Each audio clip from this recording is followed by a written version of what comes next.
Good morning. So here's what's happening today. I'm driving north on the 5 through California, probably up into Oregon. And the reason is, if you've been paying any attention to the posts the live streams I've been doing the past month or so, sorry I can't give you eye contact, but I gotta drive. What's happening is that since the 20th of September, I've been monitoring the expansion of a subtle energy line through California, especially Southern California. And I followed it all the way to San Diego, and at that point it was several hundred miles wide. And I looked at my field notes and realized that there's what I feel is a pretty likely daily expansion rate and of 40 miles. And so I was able to calculate how far it would go through the expected or projected expansion period, which we think is going to be October 8th. So, hey there, whoever that is. I can't look down to wave at you because I'm on the interstate. But so to make a long story shorter, I realize this is a once in a lifetime opportunity. I projected that at 40 miles a day by October 3rd, the whole swath of this energy line that goes across America, east and west, will have spread as far as Oregon. And if it continues to expand, eventually it's going to cover the planet and will be over the next couple of expansion cycles, the solstice that's coming up in December, the equinox in March. There's no way I'll be able to actually do these measurements on the ground with my trusty copper dowsing rods. And I've got until the 17th of this month when I have to be back in LA to do a PET scan. And it just seems like, this is literally a golden opportunity, a once in a lifetime chance to do this, to complete this survey. So I put some gas in the can,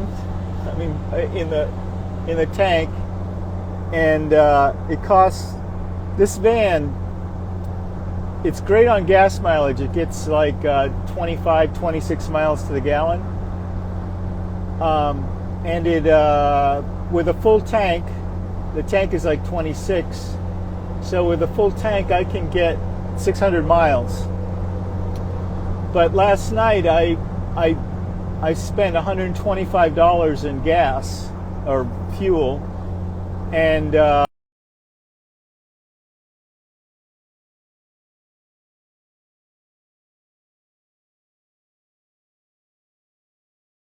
do this, I'm going to need some support, some sponsorship of some kind. So this is kind of an appeal for donations. And to complete this survey this week.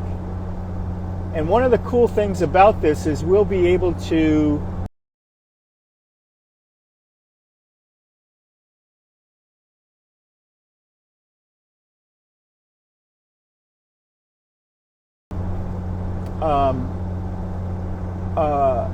I'll be able to once I reach the edge, what my plan is to drive up the 5, find the acquire the edge of the expanding ley line, then drive to the coast and follow it on a daily basis from there.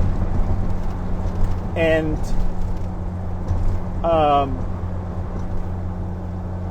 what this will do is two things. One, we'll know exactly when the harmony period ends because the expansion will end when the harmony period ends. And two, what I observed from the 20th until last Thursday when I was unable to, I couldn't follow it into Mexico, was that the expansion rate itself accelerated. So on the first day, the first 24 hours, it expanded 11.7 miles, or 11.7 miles from the center. On the next day, it was 18 miles further from the center of the node in Monterey. On the third day, third 24 hours, it expanded 28 point something miles further. And by the fourth day, it was up around 40 miles. And the readings after that were in the neighborhood of 40 miles. So what we witnessed was an acceleration of the expansion rate, and then it leveled off and repeated that. I'm going to publish my field notes, which are friggin' mind-blowing, because the miles per hour, when you divide those numbers, 11.7 and 18.13, I think it is, 28.13, you end up getting what's known as a transcendental number, a number that repeats to infinity, which is friggin' incredible. And the way it does that, leading up to the point where it's 40 miles a day, it repeats in threes, right? So it's like 1.782 to infinity, right? And then it flips to once it reaches the 40, it flips to repeating in sixes to infinity, except the last, it's not all the way to infinity because the last one has to be a 7. It's friggin' amazing. So there's this incredible pattern in the numbers that is friggin' mind-blowing to me. So one of the things I'll be able to tell is how does it decelerate, or does it decelerate at all? Does it just keep going at 40 miles a day and then just stop on the day of that it reaches that the harmony period ends, or does it even stop on the day of when the harmony period ends? The harmony period, for those of you that don't know, is when all the ley lines on the planet vibrate at the same frequency. And this used to be like 14 years ago, it used to all happen in the same day, which was the solstice or the equinox. All the ley lines, whether they were generated by the Earth itself, by the sun, or by the cosmic radiation coming from galaxies, they would all the slower ones would speed up and the faster ones would slow down, and they'd all meet kind of in the center around the daily frequency of the solar generated lines, and they would stay at that matching frequency for initially it was what we call the harmony period. Initially that all happened in one day, and then about 2010, 2011 it went to 2 days and 3 days and 5 days and so forth, until last March it was 15 days, and then last June it was 18 days. So that's why we're projecting that it will be at least 18 days, which brings us to October 8th. And so, but it's possible that it will continue to expand. My friend Rory, that I've been working with on this project, 2 years ago, he projected that by 2024, the December solstice, the whole planet would have the harmony period would last 24 hours a day, 365 days a year. That means that all the nodes would stay open all the time. And these nodes are anywhere where two or more two or more subtle energy lines cross one another, ley lines cross one another. There is a potential for a special energetic structure to appear during the harmony periods at the nodes. And if you look at my Instagram feed, I've posted an image that I drew up the other day of the basic structure of those special structures that show up at the solstices and equinoxes and during the harmony periods. So what's happening is that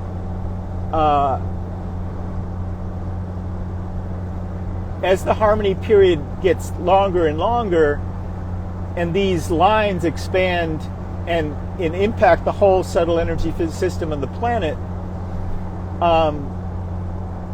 it may happen that they reach a critical mass of size where they just keep expanding.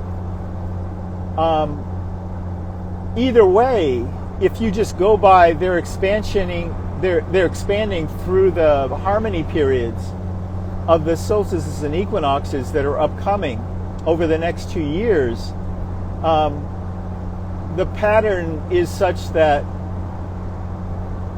within that time, eventually the emperor dragons, the 6 pairs of emperor dragon lines that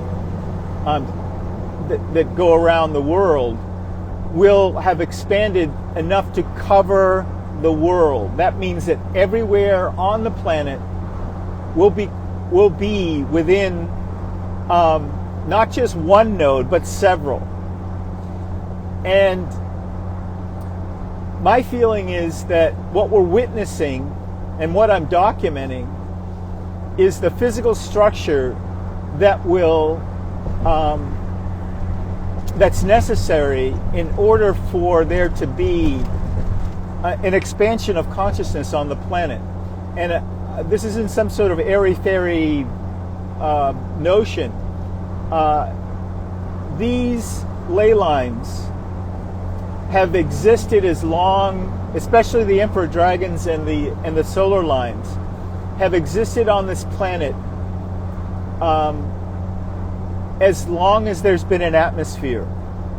And the reason I say that, so we're looking at 5 billion years, because that's how old the Earth is. And the reason is that the cosmic radiation, these ley lines are caused by cosmic radiation, streams of cosmic radiation coming from the sun and these galaxies in our galactic neighborhood.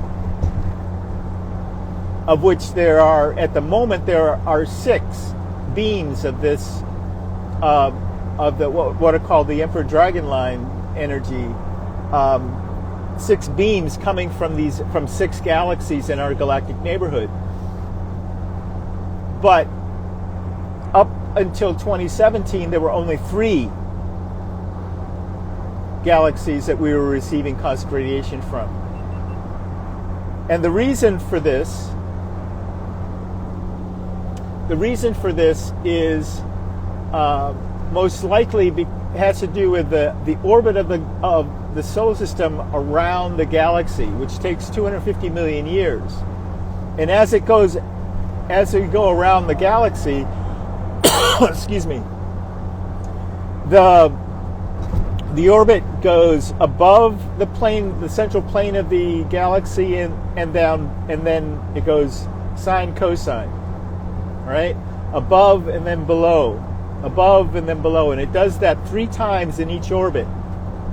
And it takes 70 million years for it to do one of these helixes, right? Sine, cosine.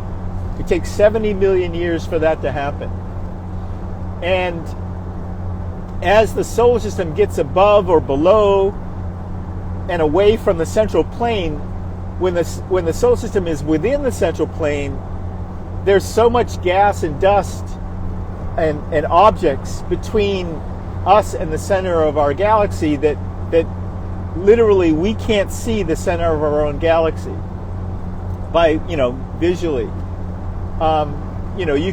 You can see it in ultraviolet and infrared and all sorts of different spectrum, but you can't see it in terms of visual light.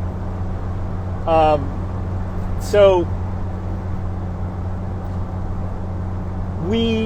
it appears that the solar system has been moving, let's say, above the plane, the central plane of the galaxy, and it's most likely been in a cloud of gas and dust for who knows how long enough to obscure these 3 other galaxies, the beams of these that are coming from these 3 other galaxies.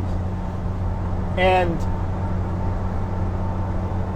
as we get into clearer and clearer space, these 3 new galaxies have shown up. It's possible that there are other galaxies that whose beams will reach us in the future or have reached us in the past. But the reality is that life has evolved on this planet in the presence of these ultra-low frequency sound waves that these beams create. So just to recap for anybody that's just tuning in and doesn't know anything about what I'm talking about,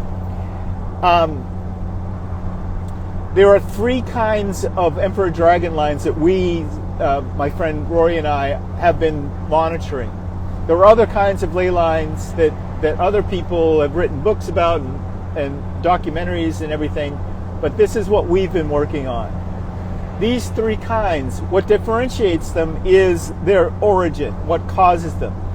The first order is the ones that are created by the Earth, and those are caused by the core of the Earth rotating against its outer core, creates these ultra low frequency sound waves that radiate to the surface as this whole matrix of subtle energy lines that until 2017 were between 1 and 5 paces wide. And they're literally everywhere. Like I like to say that if you throw a stone in any directions, it'll land in the middle of one of these. But the next order are those caused by the sun, and those are, cosmic radiation is a catch-all phrase for the whole spectrum of radiation, for like alpha waves, beta waves, gamma rays, X-rays, and that sort of thing. When cosmic radiation hits the upper atmosphere,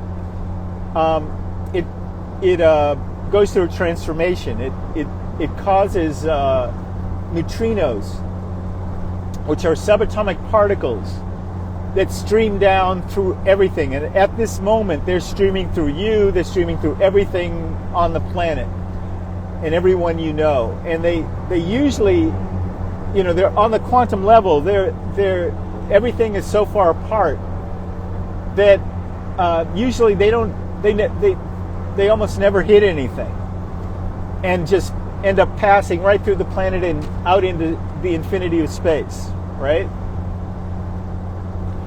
But at the core of the planet, enough where it's the densest, enough neutrinos collide that they create these ultra low frequency sound waves that radiate to the surface as the matrix of solar generated lines, which are more rare obviously than the earth generated lines, and more powerful actually.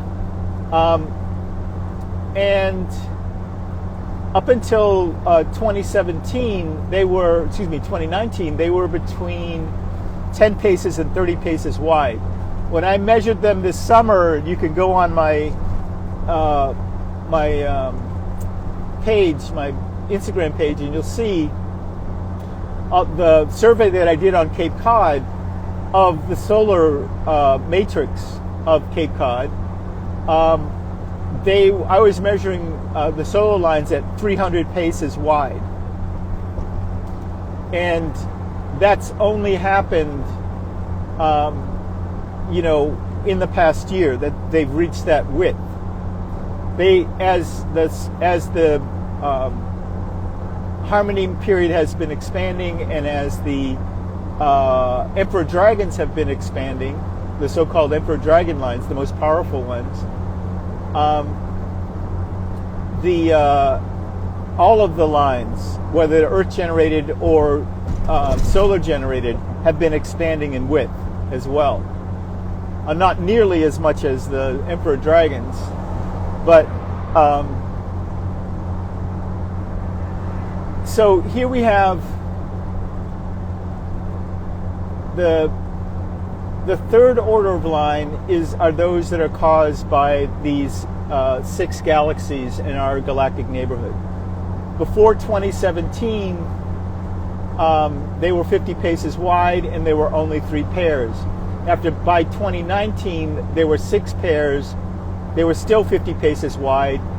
The node in Big Sur was the first thing that I ever dowsed in December of 2017 at the solstice, and it was 50 paces wide. The node was 50 paces wide. The line was 50 paces wide, and we thought that was I thought that was really cool, but little did we know that they were going to begin, from that point on, they were going to begin to expand. They expanded to 80 at the equinox, and then 100, and then 120, and then 150, and then 200, and so forth at the solstice and equinoxes, until this time last year, they were over 600 paces wide, which at the time seemed like, wow, this is amazing, right? By March, the March solstice, they started to expand. By the end of the Harmony period, they were 4 miles wide. By the end of the Harmony period in June, they were 92 miles wide. At the beginning of this equinox period, up until the 20th of September, they were 92 miles wide. Now, obviously, I looked today, and they're approaching 500 miles wide. And as I said earlier, expanding at a rate of 40 miles a day, approximately. They may have started to slow down. This is what I'm going to check. So anyway, this is what we're attempting to document, this expansion. And what I was saying before is that I feel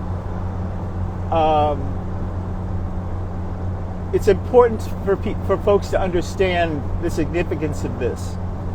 I don't expect very many people to understand what this is about, but all I can do is my best to try to at least document it and then try to understand it myself and explain what's come to me so far.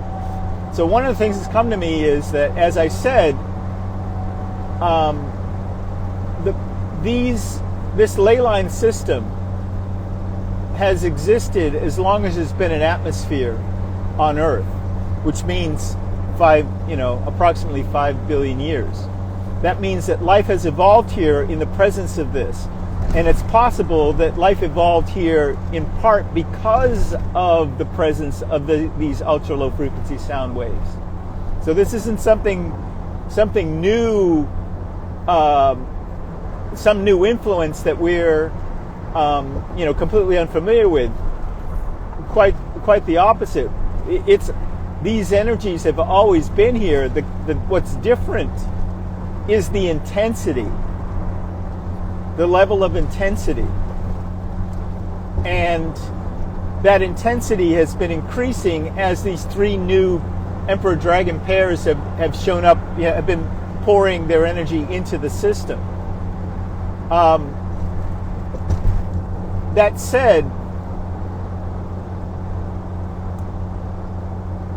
there's another really important factor for people to understand, and that is, up until 2017, when there were only 3 pairs on the planet, a unique feature of the Emperor Dragon lines is, and for those of you that want to understand why we call them Emperor Dragon lines, I think it's from the Asian Feng Shui tradition. And I actually think it's one of the reasons why in the Chinese or Asian or Oriental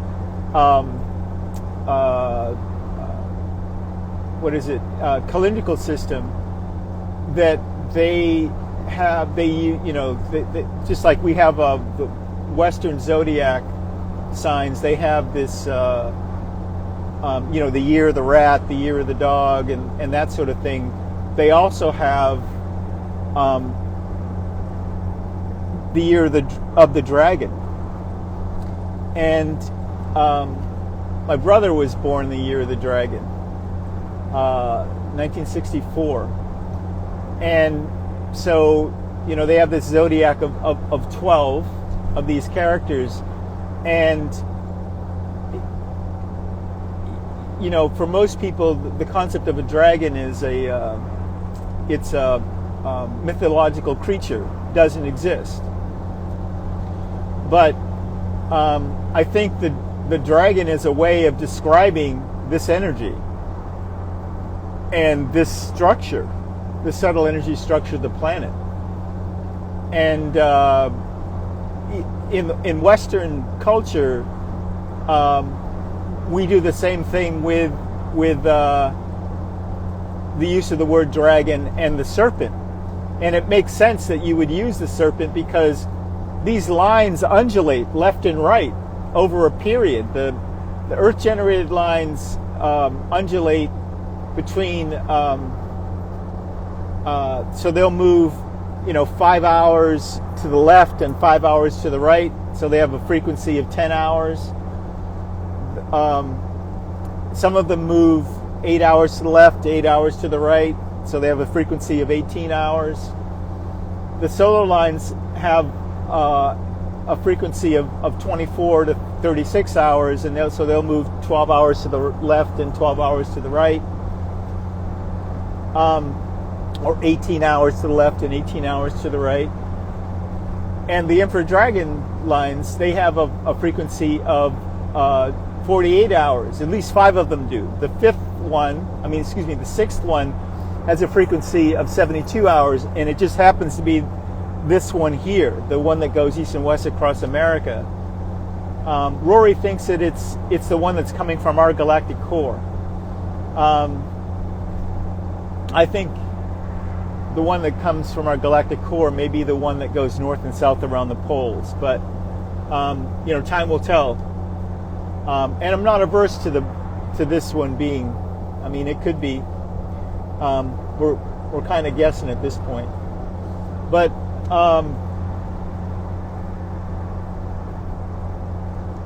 I think a really interesting thing is that the nodes themselves, they don't undulate at all. You know, that's something I discovered in the 10 days that I was waiting to see if this would expand again.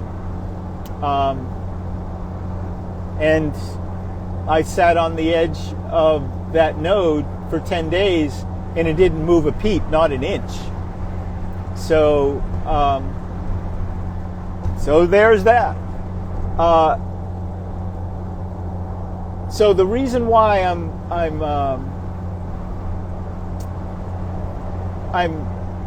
gonna, go out on a limb here and suggest that we're witnessing literally the expansion of consciousness on the planet is this. Up until 2019, when the emperor dragons were 50 paces wide, up until 2017, until when there were only 6 places on the planet where emperor dragons crossed one another, only 4 of those places were on land, and one of those places was this place called Mount Kailash in the Himalayas. It's the most sacred mountain in the Himalayas. It's sacred to 5 religions that grew up in that area. As long as there have been people, people have been documenting pilgrimages to that mountain, and when people get there, they excuse me, they make a pilgrimage around.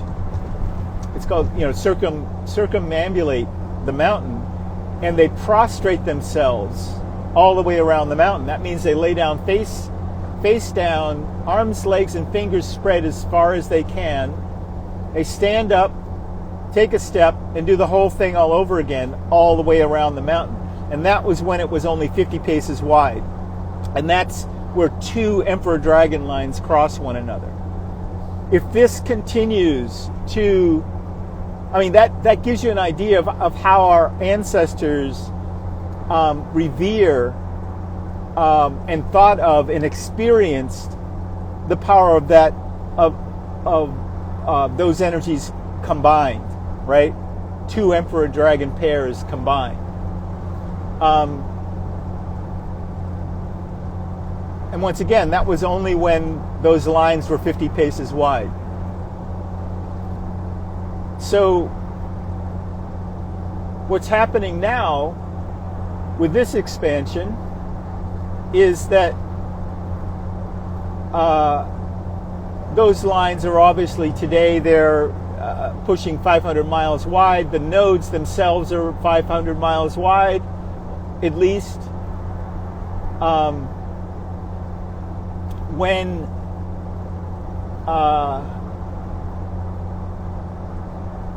sometime over the next 2 years, as the harmony period extends to be year-round and the nodes are open year-round, you're looking at a planet covered in 6 layers of this energy. There's no way to know what that's going to be like. But it sure is going to be interesting to see, to witness. And the reality is that we are all going to be witnessing this. Because it used to be that you would have to go to a place like Mount Kailash in the Himalayas and to experience this energy in this kind of concentration. But as I've said in previous videos, this energy is coming to you now. The nodes are coming to you. The lines are coming to you. And we will have everyone whether they're in a prison or in a hospital or walking down the street or driving their car or whatever, 24 hours a day, you're going to have access to that energy. And I want to take a moment and talk a little bit about, there's a fly in here. I'm going to open a window so you can get out. I had the windows rolled up so that it wouldn't mess with the sound here. All right, be that way. There you go. There it goes. Thank you. I've noticed that they bug me when they want out, like a dog or something. You know, it's crazy. But so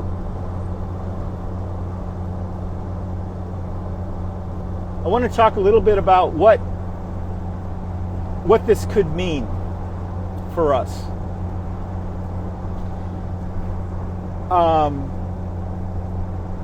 It is the best way to take advantage of this information and this energy is through empathy, compassion, gratitude, and self-induced trance states.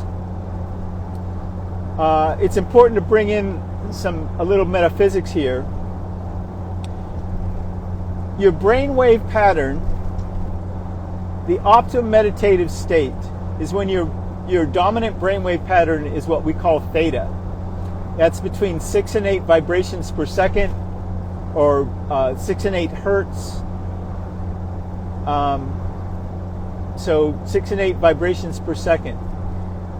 Your breath rate regulates your brainwave pattern.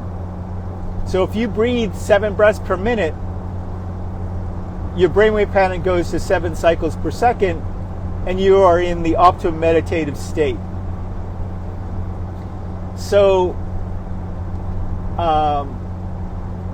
most of the time, like right now, you know, I'm talking and driving, and you know, my brainwave pattern is probably between, you know, it's probably above between 10 and 15 cycles per second. So I'm either an alpha or a beta.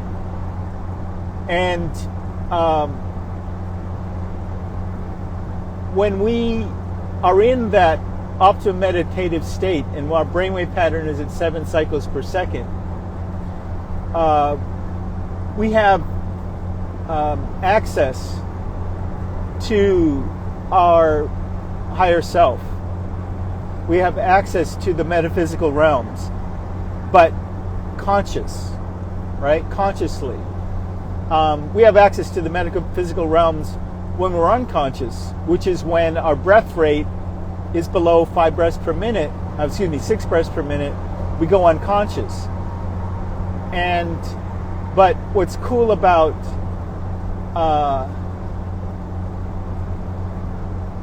daydreaming is when we daydream, our eyes are open and we're in theta.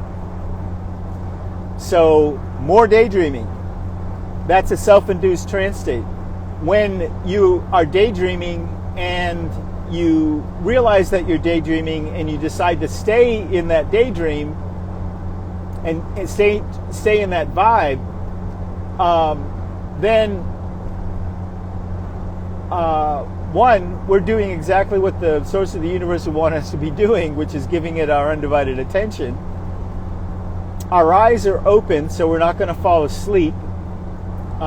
This is a common problem in like Zen monasteries. They actually have a person designated to walk around and like wake people up, whack them with a little stick or something while they're meditating, because their breath rate will drop into delta and they'll go unconscious. So they just tap them and they wake up and they bring their breath rate up a little bit and they're back into the zone, right? So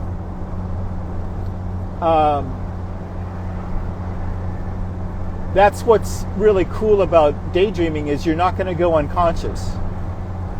So imagine you've got 6 layers of this Emperor Dragon, so-called Emperor Dragon energy, and you're able to daydream in the middle of that, and realize whatever it is that you need to realize. One, that you're daydreaming, and two, you're choosing the daydream and to stay in the vibe, to stay in the trance. And you bring into that a sense of gratitude, just core gratitude for your existence, for life itself. And you naturally begin to feel this humility, this humbleness, this waves of humbleness and gratitude, and waves. At that stage, you have access to the Akashic record, the entire historiography of the universe. You can ask questions and information just comes, So one of the things that's happened, aside from the solar system going like this, up and down, over 70 million years, and around the galaxy, it also moves closer to the galactic center and further away in a 24,000 year cycle. And the further away from the galactic center the solar system gets, the more challenging it is for incarnate souls to perceive the metaphysical realms. The more dense things become in human affairs on the planet.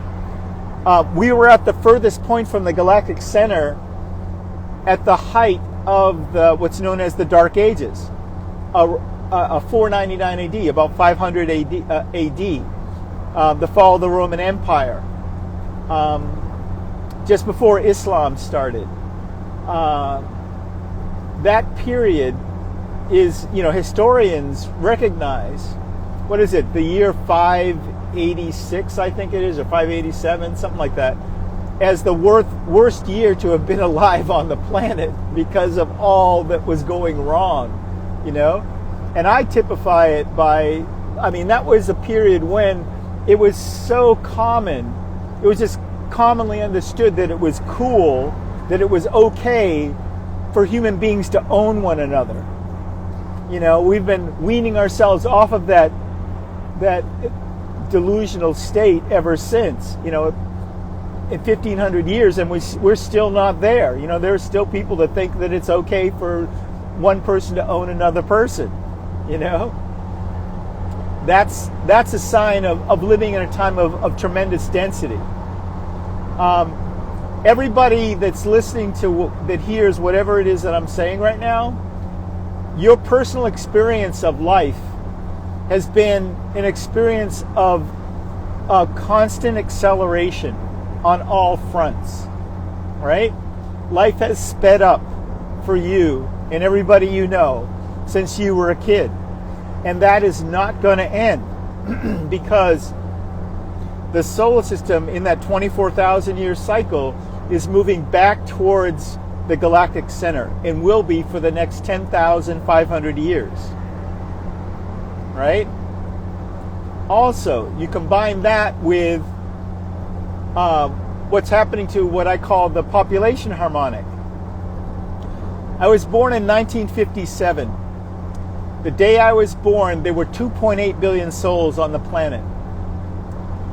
Up until 1800, there were less than 1 billion souls on the planet.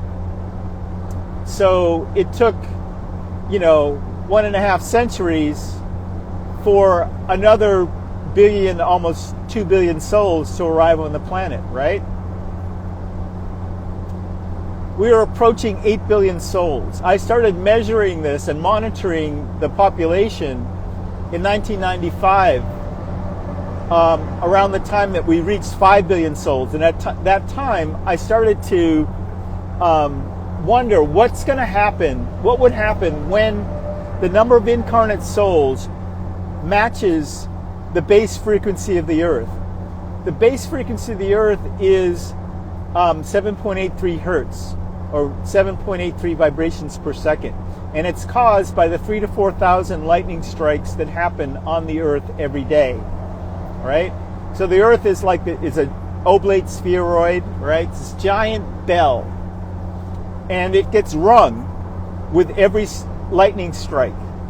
And enough of those, the aggregate result is what we call the Schumann resonance, Levy-Schumann resonance.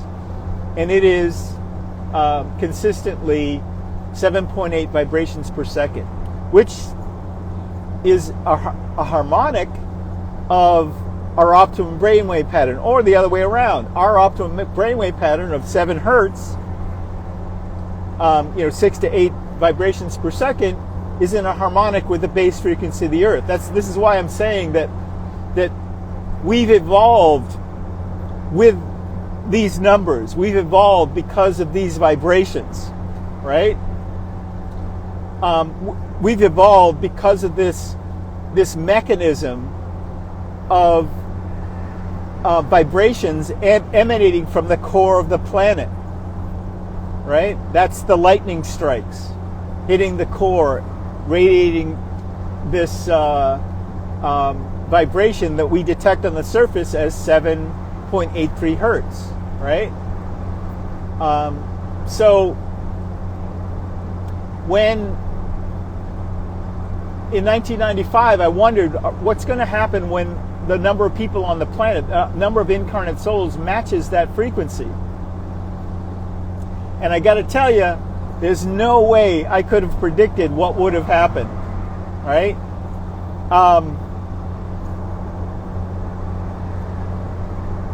What did happen is, as we approached, once we passed 7 billion,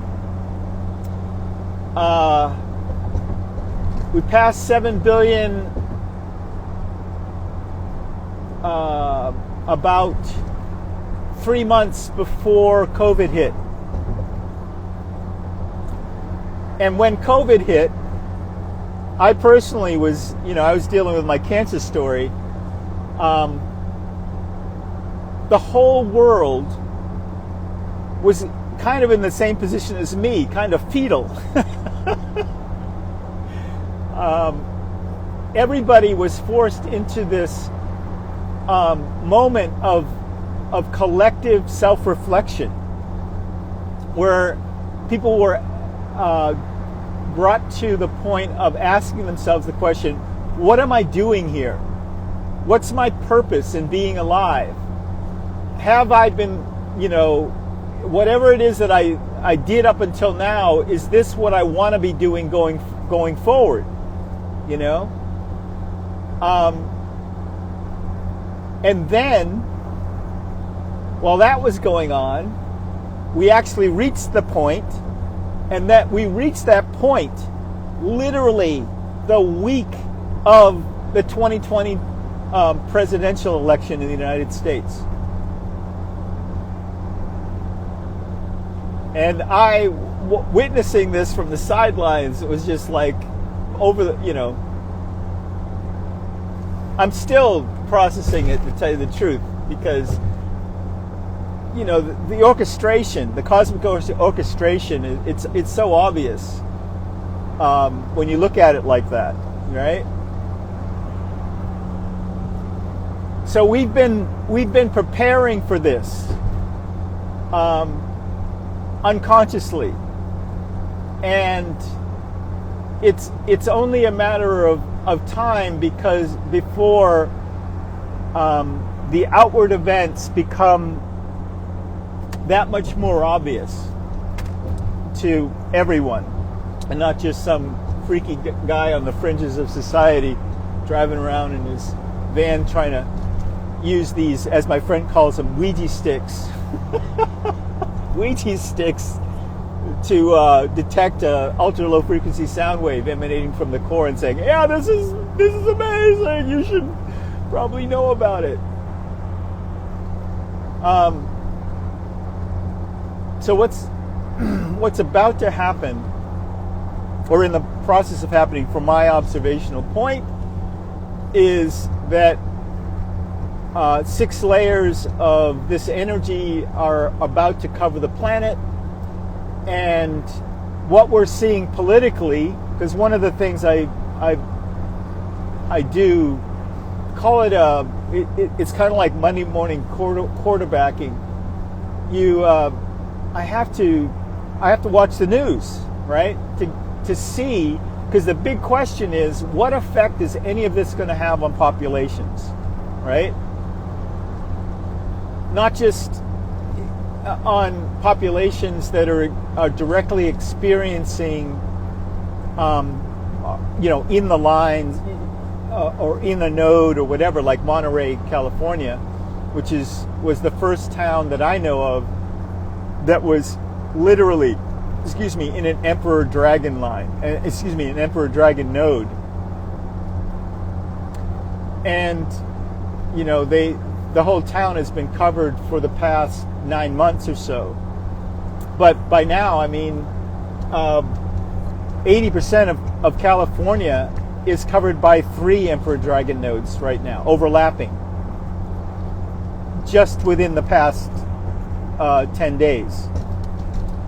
So Washington, D.C. is within 2 pairs of Emperor Dragon lines and a node, an Emperor Dragon node. New York City, Boston, St. Louis, Denver, San Francisco, Sacramento, all of these places are within the Emperor Dragon energy now. DC is in, and New York are within 2 Emperor Dragon lines, 2 Emperor Dragon pairs right now that are overlapping. So the question is, what is this going to mean for us, right?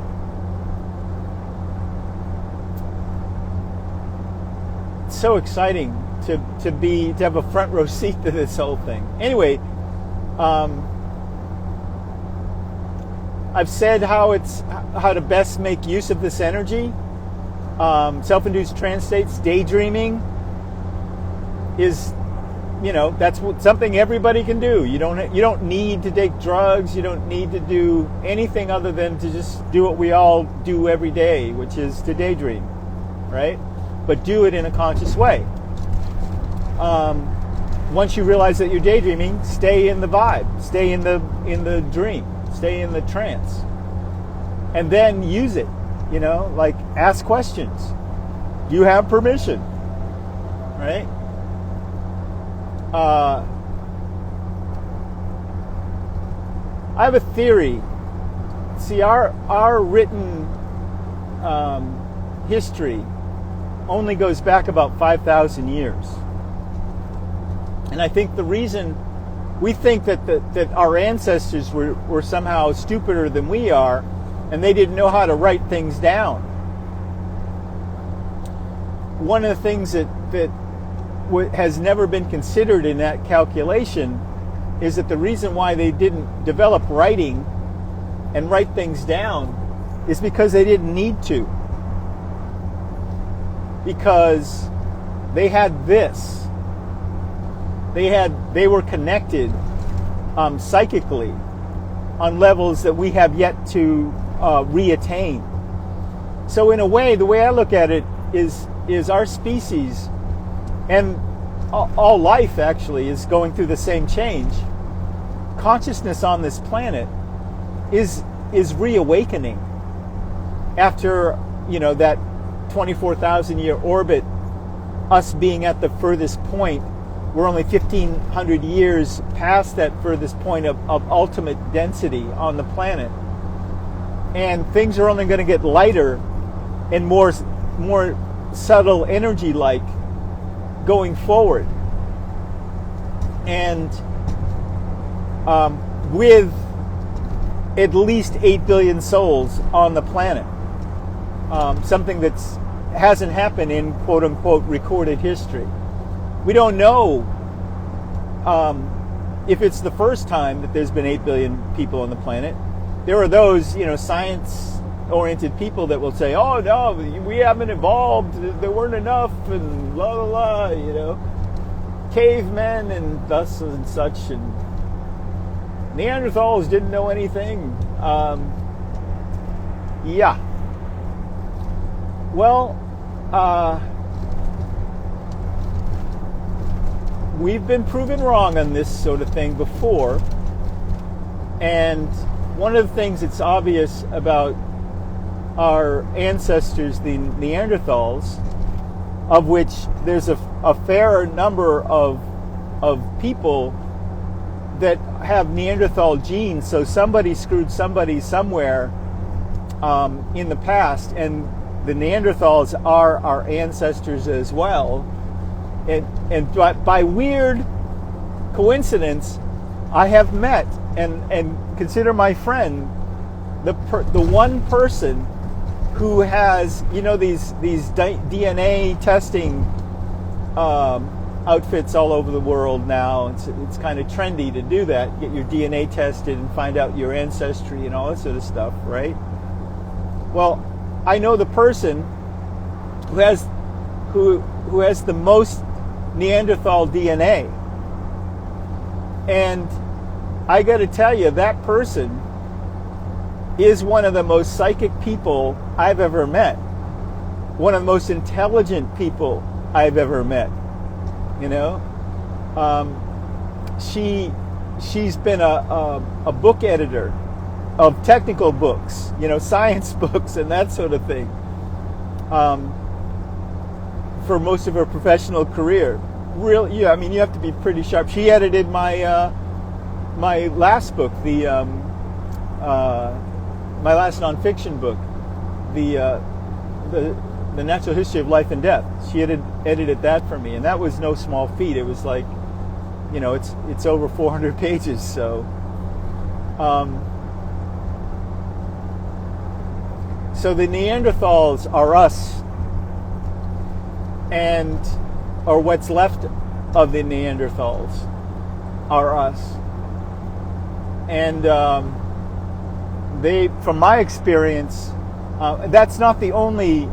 I know a couple of other people that are some of the smartest and most psychic people I've ever met, and they also have a high percentage of Neanderthal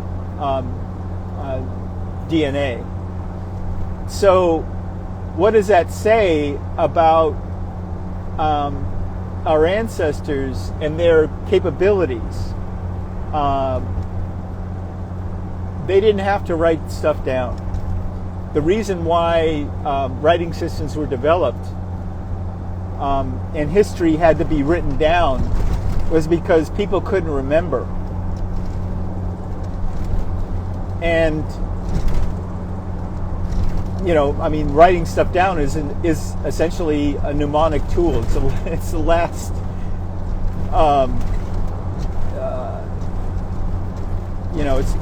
it's the last thing you can do to try to remember what's happened, is to write stuff down. So it's possible that these folks, our ancestors, lived in a time when the subtle energy field of the planet was a lot more active than it was 5 years ago, and a lot more present than it was 5 years ago, and that we are heading back into that a period in the planet's life cycle where the subtle energy field is a lot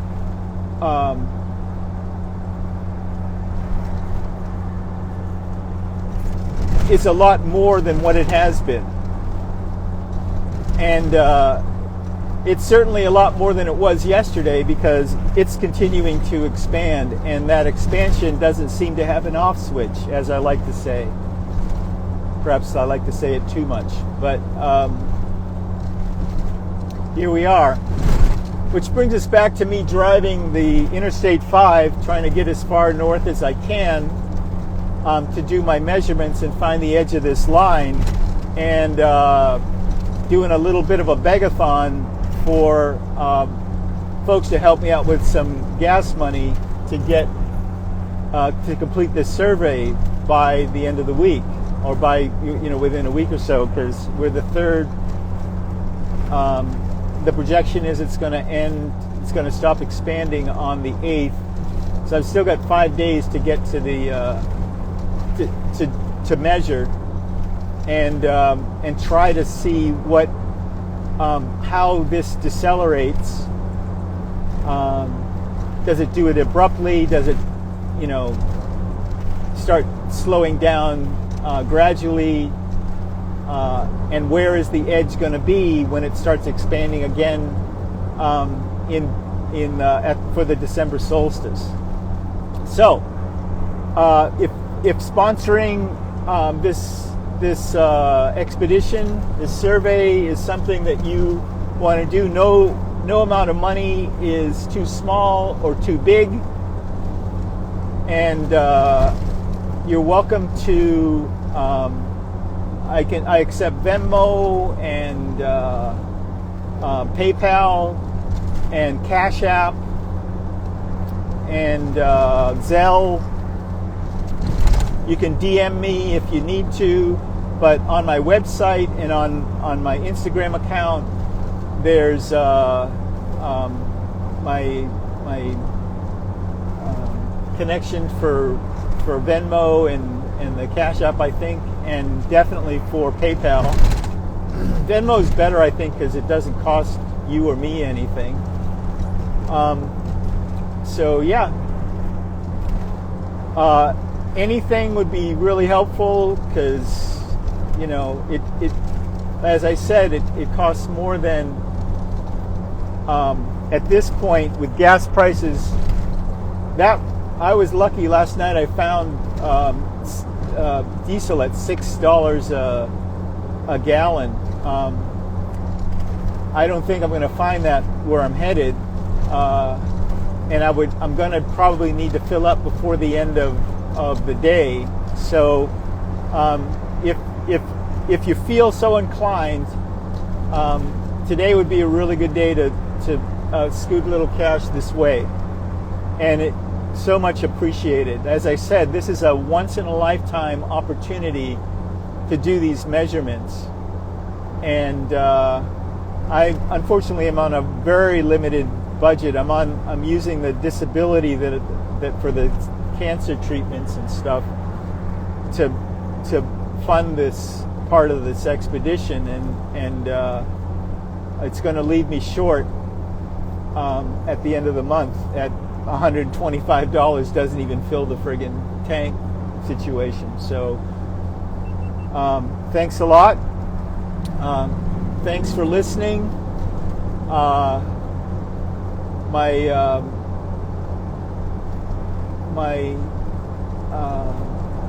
gotta say that I feel really blessed to have this opportunity to kind of fulfill my life mission and purpose.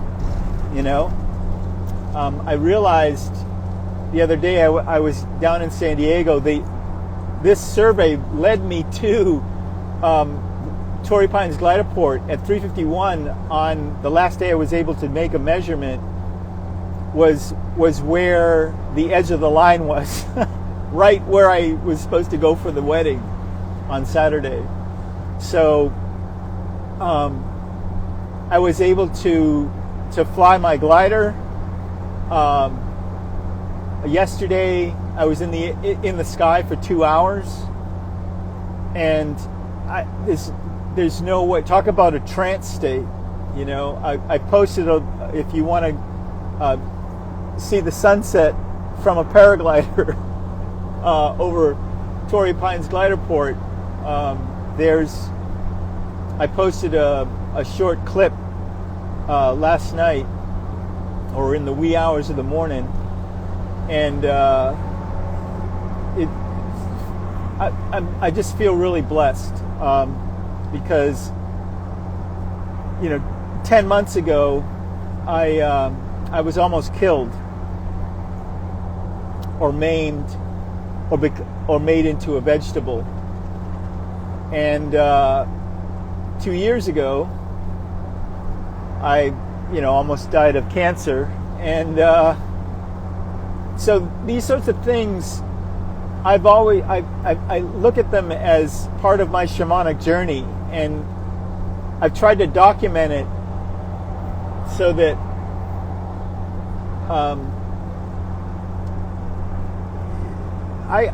maybe it's just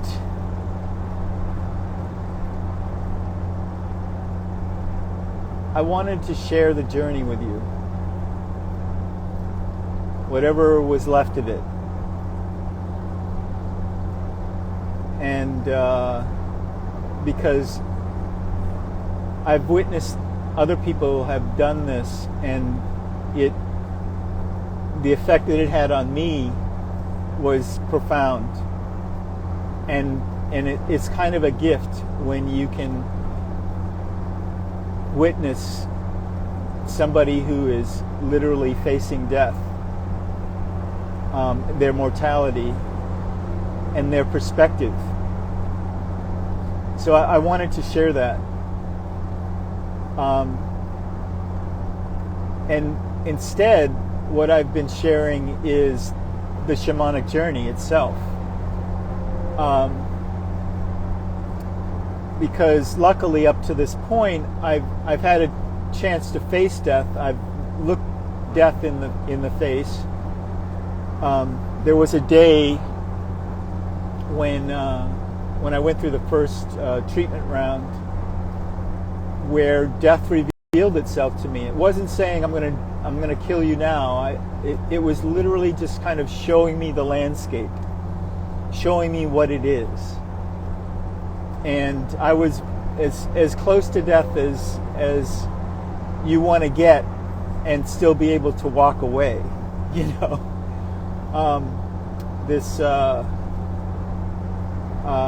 and it happened twice that day, and I certainly will never forget it. And I've spoken about it before, but I think very briefly.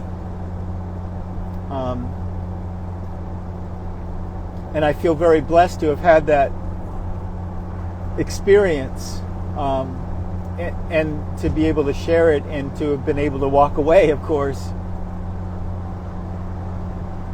to carry on. Because so many of the people that I started the journey with, they're gone now. And there are friends of mine right now who are facing the same thing, and they're hoping for the best, And one of the statistics when I first was diagnosed that I found was that 42% of men and 38% of women will face cancer in this lifetime, and that's just in our country. It's different in other countries. It's not like that in most other countries, but in America, those are the numbers. So those are incredible numbers. I don't know what this beeping is, but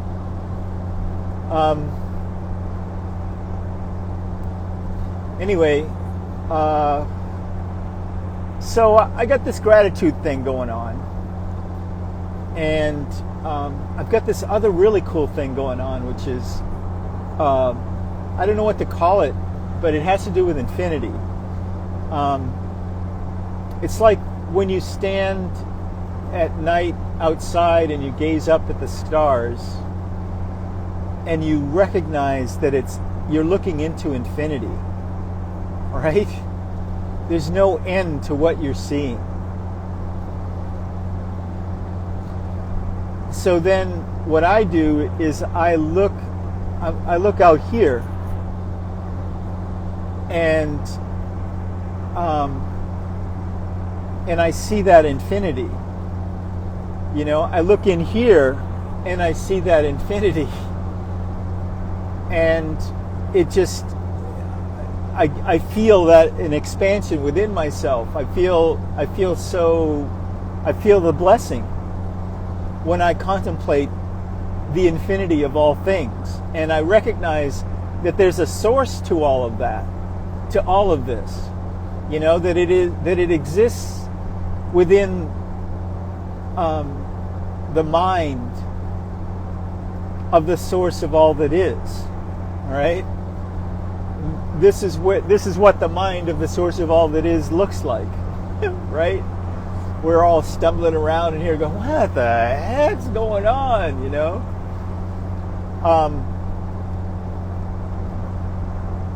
One of the things we have going for us is this, our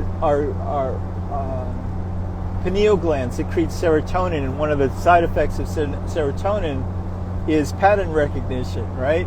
So if you meditate a lot, you get a lot more serotonin in your conscious waking state than the average person, and than you did in the earlier parts of your life, you know? So you're constantly getting more and more serotonin than most people, and you more often have these experiences of being overwhelmed by the wonder, the awe, the blessing of that we live in infinity, and infinity lives with. Oh, looks like I'm getting. Oh no, we've got 5 bars or 4 bars of 5G now. So, so I should probably let you go and send me some money. Money. Send me some gas money so I can continue the dream. Right? Yeah. Alrighty. I could go on and on, as you could probably tell, and I probably will at some point, but for now I'm gonna do my best to keep my eye on the road. So remember,